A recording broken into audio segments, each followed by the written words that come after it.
mbote lisusu bandeko na ngai na bandeko oyo ngai tokutani ndenge tomesana kokutana biso na bino nalobaka na bino likambo eza ya contrat tosinya tolobaki moto atrahir moninga te nalakaki bino ke après Stockholm nakokende Oslo na Norvège na nsima nango nakozala na Bruxelles naza na kati ya Bruxelles lelo tozali koyamba surtout na passage na biso toprofitaka mpona kokutana na bandeko na biso misusu oyo bazalaka na biso posa pamba te eza motu nyonso te nde azalaka na posa moninga lelo toza na mama moko bokomona na loboko na nga mobali tolingi tosolola na ye mwa moke toyeba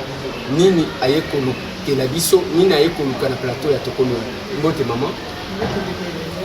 kombo nani kombo nanga Lydie Kubulana Okenga mama Lydie olukeli biso likambo nini lelo na ye mpona kopresente bino produit moko na sala mpona suki po ekolisa suki po epesa sante ya suki po ya entretenir suki eza produit moko ya sérieux eza produit moko mpona bato nyonso tu mpona bamindele bamwindu bajeune bana batata bamama donc kombo nango Pousse Express nakanisaki okoloba batata bamama bandeko wana tokanisi mobutu awa na Bruxelles produit yango osaleli yango awa na poto bisika toali to eza produit ya bokoko kuta nango kisasa oye kotalisa yango awa produit yango osaleli yango donc produit nasali yango na expérience na ngai ya pharmacien natangeli yango na classe eza produit nasala na poto donc nga naza mwana mboka nabotama na kine me naya awa kosala baétude na nga nde naza pharmacien donc produit esalama awa ouais donc otanga na Kinshasa oye awa donc produit oye kosala yango sur base ya oyo oye koyekola awa c'est ça donc natanga awa na poto ouais donc nasali yango sur base ya baconnaissance na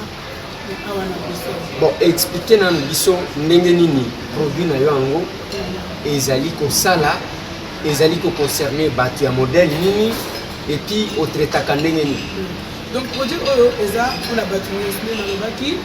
babana bamama batata mindele bamwindu sikoyo eza biso bamwindu kozala na problème oyo ya suki donc so totali basi mingi basuki ekatana ekolaka te basuki ekoma makasi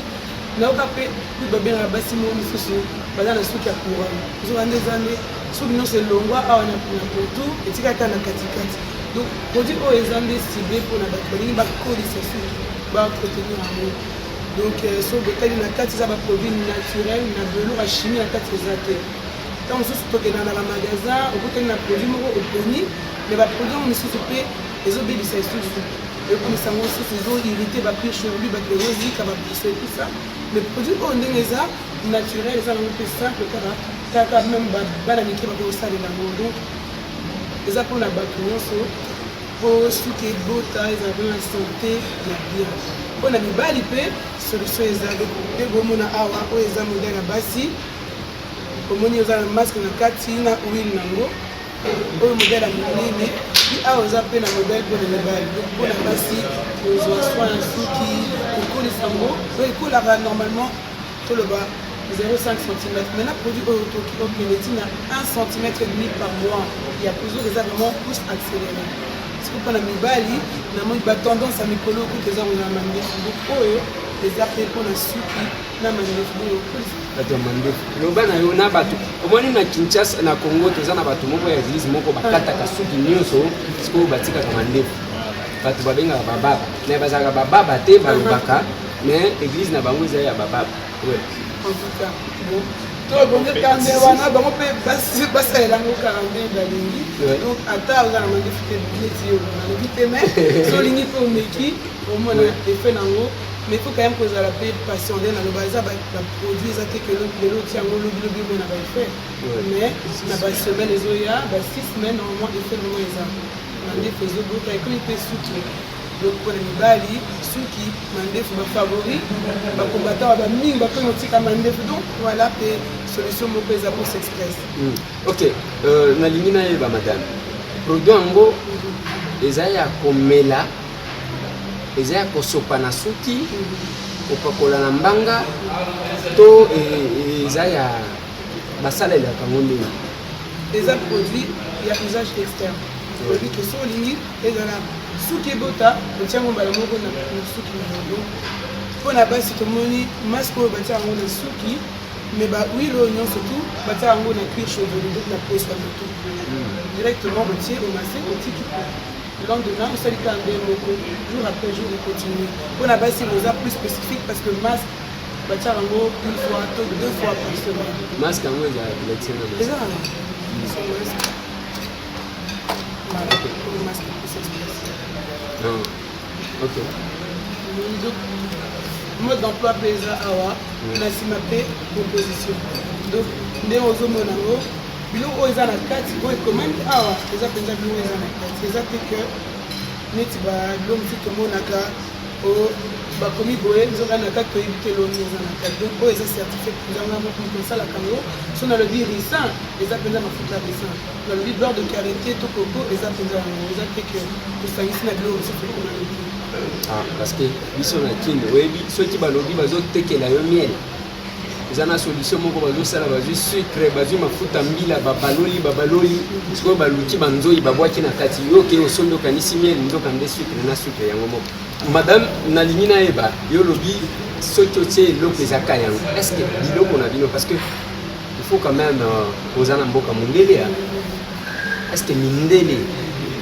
baservice compétent bandima yango bacertifia yango mpenza ke eza produit oyo ekoki kosunga bato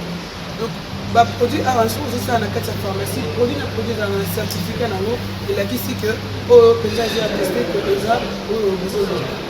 eza bongo donc tosalisaka te bongo kabo donc nayekola yango mpenza eza elo asebe na sala bato te mingi esi basaleli yango eza te produit mosusu bimakaka lelo ça fait déjà plus de 1 an tosala bapériode ya test baeffet nango mpe ezomonana so ata na compte na biso ya facebook mpe bokolanda bafoto bavideo ya bamwindu ya mindele et puis groupe na bino na facebook ezali il faut pesa yango po ke bato bayeba parce que c'est pas tout le monde yango wana donc so obeti kaka plus express na facebook bokoyi directement na page page ya baproduit et puis bacertificat mpe elakisaka soki produit eza bio ou pas donc produit oyo nde ekomami bio eza mpenza bio donc eza naturel bio tout ça eza vraiment construit. Est-ce que vous avez une expérience quand même, bien que lobby, et ça a eu déjà 1 an. Alors, vous avez une expérience quand même, na ba témoignage à tout que si vous utilisez le produit nayo et que ba confirmer que le produit nayo est un effet. Batu baza ngamo pe bali boso na mutu sala test loba donc na bandi produit wana na tiango na suki na nga batu babali omona ba changement nde ba approcher na mama lidi nde ni suki nekomi boyeboye oyebi ozala boyeboye otala suki nde ekomi nalakisi bango moke me bato nyonso bameka bamisusu batia batémoignage na facebook nde nalobi bamisusu ba sms bamisusu balobela nga directement motuka baeffet ezala na bato ozotémoigne mpenza parce que soki nazali kotunatuna omoni likambo ya suki surtout epa bamama eza likambo moko capital bamama na biso bazonyokwama na kosombaka basuki somba ya ngombe somba biso na kini bon awa epa na bino nalinga kolobela bino awa te parce que awa nayebi makambo ndenge ezalaka te biso na kini oyo alobi mama kabelo oyo alobi papa kabelo oyo alobi papa koko kabelo oyo alobi mwana nkasi ya kabelo donc eza ndenge wana bamama banyokwama na lisolo ya suki parce que moni mwasi vraiment eza suki en même temps alors yango moni nazotuna pour que parce que toyebi ke bato bakozala intéressé olingi oloba ke ozwi solution ya ke bato banyokwama te mpona kokende koluka oyo eza na kati ya nzoto na bango oui soki nazali koinsiste sur makambo ya te est-ce que eza solution parce que bacharlatan mpe baleki ebele biso na Congo biso na Kinshasa ezaka otali omoni ndenge batradi praticien ndenge bayima oyo alobi komokanga oyo alobi soki nani donc bakei eloko bamoni que solution eza te babandi kopesa bato babandaki na bato verre ya biloko akome bamati ekomi mulandi bidon tokomi na batono azosala eloko ya ke moto akoka komela te comme ça j'ai raison. Est-ce que c'est vraiment eloko moko ya sur ya que même tant que bato bakobenga ngai babenga nga balobi ndeko Eliezer mama wana eza ya so souci na wana ndenge tu le mais ça fait souci na nga etingaki nga justement na sala produit moko na biso parce que ne on le dit ba mingi ba mekaka bazo meka type ba chinois ba comme ça ils sont ba produit pour la biso donc ezokamisa nga pour biso mo siko nga na juste souci wana pour na sala produit pour la biso donc ezala penza naturel ni ba lobi kolema eloko ko irrité ya ba toxique ya biloko ezate donc na kati nazo rassurer penza bato eza produit naturel naza pharmacien na sali yango na série non c'est ba poni ba produit et puis naza mwana nzambe donc na okelo problème te na biloko wana on a pas certifié penza eza produit solo ezosala comme baloba na bisala wa oui ça fonctionne et ça va penza bien mais bagateke na poto pe bosambela biso toyebi ke biso nde tosambelaka il faut tosambela mpona makambo ebele bosambela kabila longwa bosambela mboka échanger bosambela banani lisusu donc makambo eza ebele donc nayebaka te ke bosambelaka mais mama nalingi napesa yo occasion ya kopesa peut-être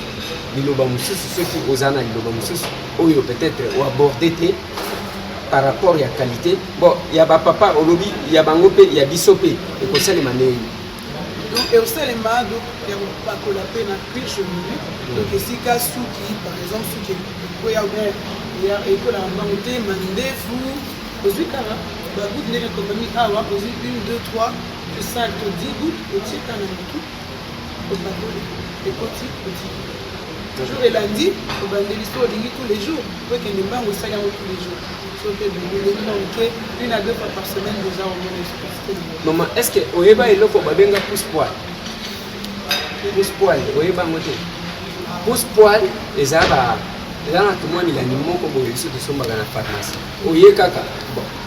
Oyebi pa na biso c'est pas que on a oteka na pharmacie faut tanga ou bien otanga musala ngwa kisite. Yo problème na yo soki makambo ezaki kosimba te ailleurs sala pharmacie na yo teka ndebo tozala parce que ce que muto nazo ka fièvre et c'est paracétamol ici de suite donc les amis pousse pour les a tout moi milani moko to somba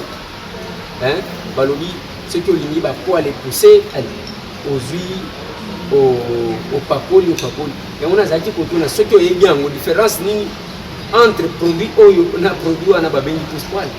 déjà produit wana bongwande na on table na éviter pe na kati ni déjà na kati mais on a ça il a évi il ça la maladie ne on comme ça doit ça il a évi voilà pour makambo basuki batu nyonso bazaka na suki ndenge moko te est-ce qu'il y a aussi diversité il y a ba produit ndenge moko diversité ya suki ezala awa produit ezaka moko pour la batu nyonso mais siko ndenge kosalela yango eza différent. Par exemple, les bazar a tendance à avoir un souki comme rapidement et comme un gras. Biso doit un souki il y a sec. Si par exemple, les bautières on dénie une fois par semaine, il va rincer directement. Biso pour le tikango, à toto tiango à 2 fois par semaine, au tikango, tina 8 ans na mutu, tina nango sukoli. Donc tout ça fait la mode d'emploi et ça a un produit. Je vais expliquer sur un souki à tendance gras ou sec, ni que ça les produit. Mais à la base, va produire contenu na moi ezali moko na bato nyonso. Est-ce que bamindele parce que toyebaka air moko bayaya wana bamonaka biso kini bandimaka yo te baye mpenza ou bien batalaka ke ba te eza bon te so bayebi ke eza formation eza beaucoup na diplôme bayebi ke misala ozosala eza mosala seri bandimaka basumbaka yo sans problème batuli na expliqué pene nazo expliqué bamona ke moto ayebi poli na ye to eza na ye moto asala bablage mais bayebi nazo sentir mpenza ke nayebi eloko nazobi. D'accord, madame hôtel caméra message na bato nyonso bakolanda yo à travers le monde et puis numéro à contact oyo bakoki kozwa bino soki baza na posa parce que toinsistaka eloko oyo pour que bato babanda kozongela nga na Kinshasa te ndeko Eliezer mama wana ndenge nini possibilité ya que joindre bino facilement. ndeko Eliezer nga na biso mpenza merci mingi mpo na occasion oyo opesinga na leka boye na émission na yo. En tout cas nazo encouragé okende de plus en plus okende de l'avant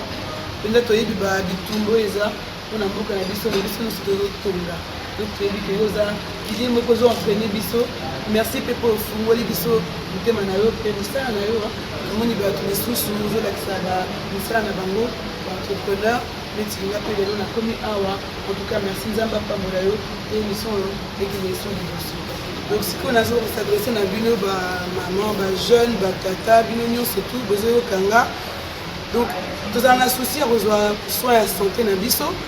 mais santé mpe bandaka na motu ntina makolo. Donc soki eza wana eloko ya important nayebi ke eza na importance mingi mpona biso nyonso. Produit oyo Pousse Express eza mpona kosalisa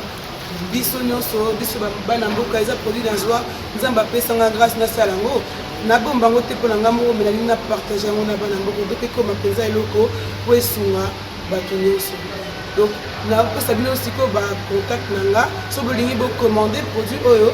eza na bamoyen mingi. Numéro de téléphone moko eza plus 32 465 87 84 20